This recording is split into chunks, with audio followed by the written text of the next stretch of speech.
Countersink. If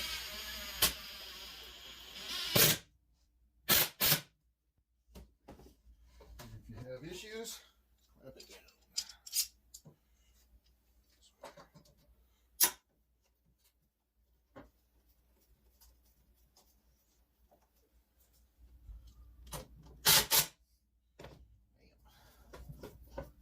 Done deal. Flat. Grab the next one.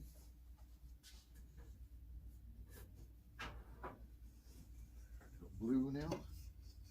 Get that up there. Figure out where it goes. I'm going to clamp it just anywhere to get it into place. I just did one center hole, so now we're going to skip. Find a thick point, about a 1/2 inch up.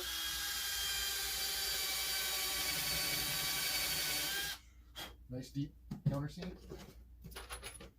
Don't want any of that screw head sticking up, otherwise it will alter the mesh of these posts coming together.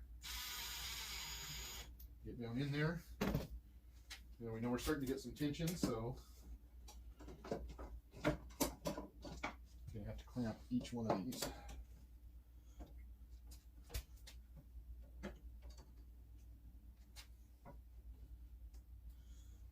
Sucker.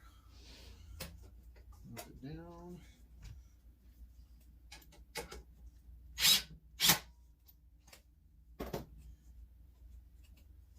I don't want to go down all the way on this one because we'll just create tension on the other side.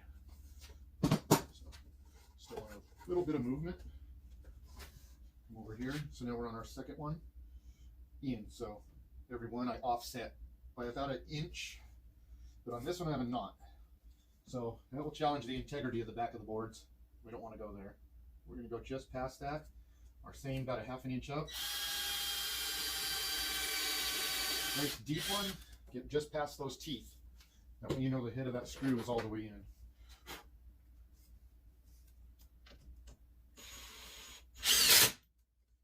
Again, we have tension already built up, so we're going to clamp it.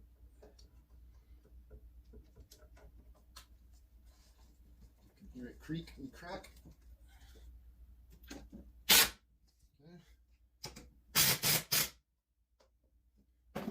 And a nice tight fit.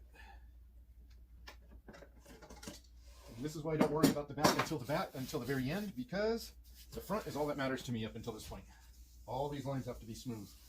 If you don't get these lines smooth first, you're going to see ridges, huge ridges, and they will stop light. It won't travel through the valleys the way it's supposed to. It will hit it, bank up high, and it will stop right there and highlight every imperfection. So take your time, feel the tension, know where the fronts are. No one stares at the back of your project. The front is all that matters.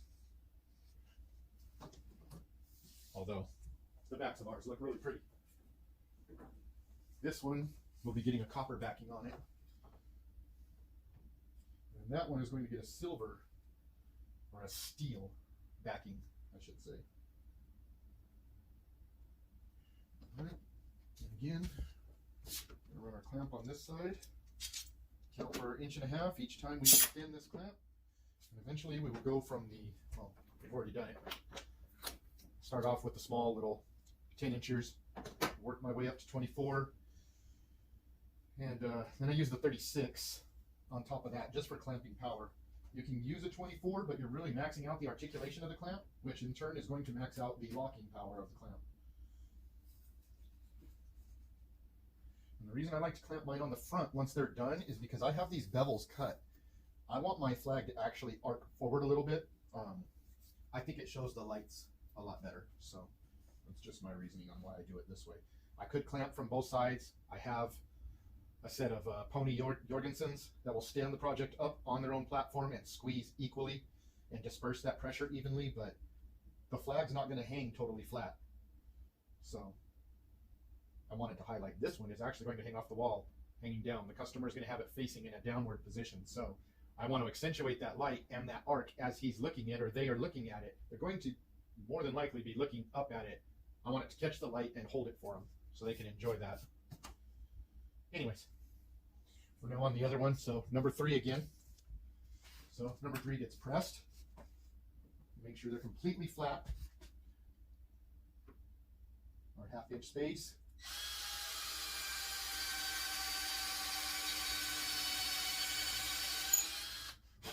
That wood's hard right there, which is good. Went through clean.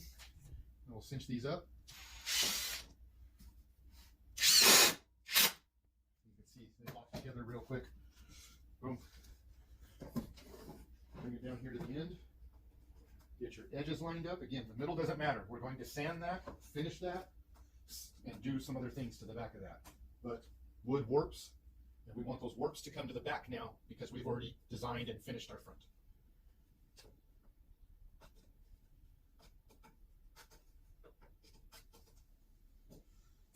Again, we're lighting up the front by feel. It looks off here, but this doesn't matter. That fit right there is what matters. That spot. So put your thumb there. Come in, you're about 1/2 inch up.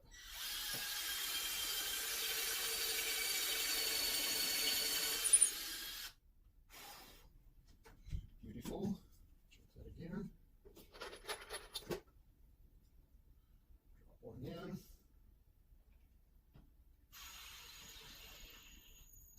Okay. Now once I've bit, I know I'm good here. Now I want to drive my force down and get a good solid bite on that one. So with these two, I know I'm good on the far side, and I can unclamp. And you just repeat that process all the way through until the last set, obviously. That one has to be glued in.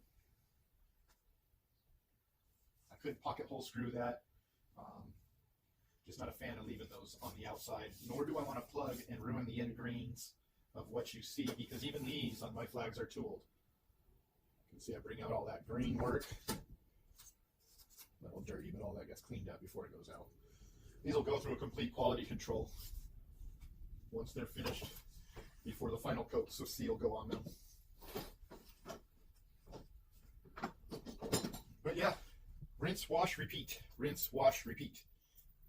It's tedious, but with a project like this, 13 slats,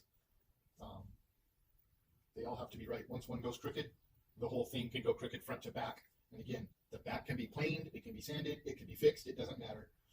But it will cause this front to alter. And that you just can't have. So, hope you enjoyed.